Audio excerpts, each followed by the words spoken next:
नमस्कार। जैसा कि आप जानते हैं खेजड़ी जांटी जो है वो हमारा शमी वृक्ष कहा जाता है और राजस्थान में जो है ये खेजड़ी के बारे में हम लोग चाहते हैं कि हमारे खेत में खेजड़ी हो और उसका जो फल है वो तो लाभकारी है ही, साथ में ये तुलसी के रूप में पूजी जाती है। लेकिन अब थोड़ी सी समस्या ये हो गई कि बड़ी खेजड़ियाँ हो जाती हैं, उसको काटना छांगना बड़ी मुश्किल हो जाती है और फिर उसकी लकड़ियाँ भी ज़्यादा काम में नहीं आती। 125-150 रुपये क्विंटल जो है वो लकड़ियाँ बिकती हैं। अब हमें इसका एक अल्टरनेट कोई ढूंढना पड़ेगा कि उसका फल हमें मिले, अच्छा फल मिले और वो खेजड़ी लगे भी।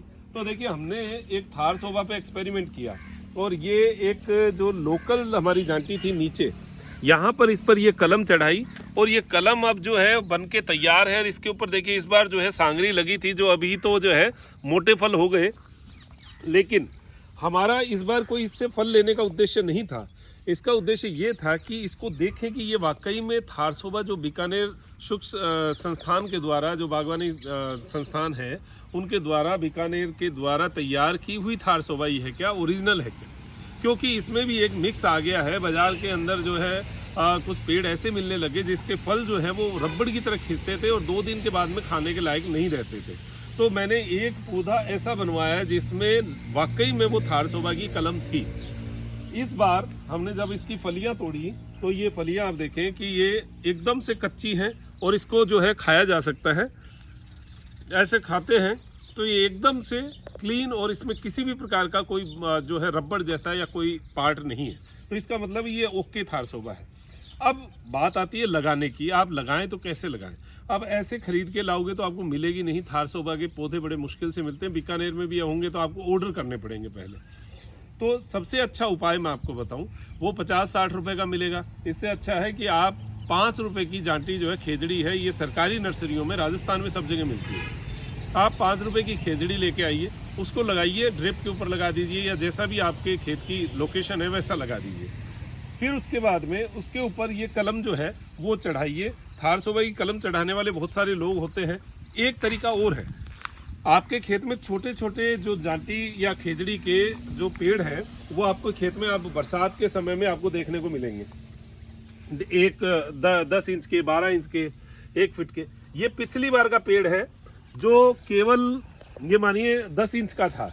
इसकी मैंने कटिंग करी है क्योंकि खेजड़ी में क्या है 30-40 पेड़ के टुकड़े वो निकलते हैं, पौधे निकलते हैं, उनको आपको कटिंग करना पड़ेगा और एक पौधा रखना पड़ेगा, एक डाली रखनी पड़ेगी। वो डाली तैयार हो जाती है तो अब जो है अब इसकी कटिंग का टाइम है।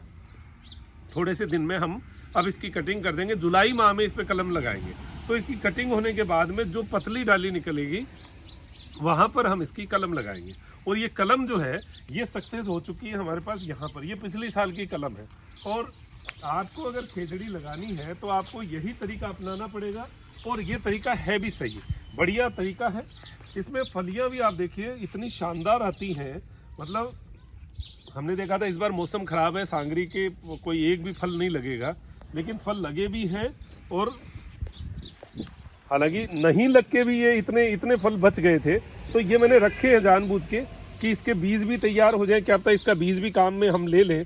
ये देखिए ये मोटे जब इसके खोखे बन जाएंगे तो इसमें बीज आ जाएंगे, तो बीज भी अगर काम आ गया तो बहुत बढ़िया है। अगर हाइब्रिड बीज का पेड़ बन जाए तो वो बढ़िया है, अगर नहीं भी हो तो कोई बात नहीं, हम उस पर कलम लगा लेंगे। तो ये इस तरीके का पौधा होता है जिसमें कोई कांटा नहीं होता। इसको खेत में कहीं भी लगा लो। ऊंचा पेड़ तो हो सकता है आपको काटने में छांगने में समस्या रहे, लेकिन ये छोटा पेड़ है तो इसको एक सुंदर पेड़ बनेगा और पूरा गहरा होता है तो इसके नीचे भी बैठना करना। और इतना ऊंचे मतलब 10 फीट से ज़्यादा ऊंचा जाता नहीं, और भी जाए तो 15 फीट हाईएस्ट जाएगा नहीं। लेकिन तो ऐसा पेड़ आपको लगाना चाहिए। सांगरी की एक बात मैं बता दूं, देखो ये शाश्वत सत्य है कि अगर चैत्र मास में बारिश, बिजली, बादल की गड़गड़ाहट हो गई तो उस साल सांगरी नहीं लगेगी। आप ये मान के मत चलिएगा मैंने आज पेड़ लगाए और मेरे सांगरी होनी चाहिए, वो होना मुश्किल है क्योंकि मौसम के अनुसार है। तो ऐसी संभावनाओं को देखते हुए किसान अपने खेत में पेड़ों को लगाएं और सांगरी के, विशेषकर सांगरी की अगर उनको चाहिए तो वो विशेषकर ये सोच के लगाएं कि हो सकता है मौसम खराब हो तो मेरे सांगरी नहीं लगे। फिर भी उसका कोई ट्रीटमेंट हम देख रहे हैं, इलाज देख रहे हैं कि कैसे उसको बचाया जा सकता है। कोई हरा पर्दा उसके ऊपर लगा दें तो क्या वो बच सकता है क्या, ऐसी संभावना करी जा सकती है। तो ये हमारा एक एक्सपेरिमेंट सफल हुआ है और ये थारसोबा की जो ये फली है ये दिखाने का मेरा कारण था कि आपके मन में ये वहम ना रहे कि ये जो थारसोबा ये बेकार है और ये जो है हमारे खेत को ख़राब कर देगी। ये एक्चुअल में बेकार नहीं है, वो पेड़ गलत था जिसके बारे में दुष्प्रचार हुआ है। तो आप उससे बचिए और असली थारसोबा जो है वो अपने खेत में लगाइए। तो ये अपेक्षा करते हुए मैं लेता हूँ इजाज़त। डॉक्टर मनोज योगाचार्य, त्रिनेत्र टीवी के लिए नमस्कार।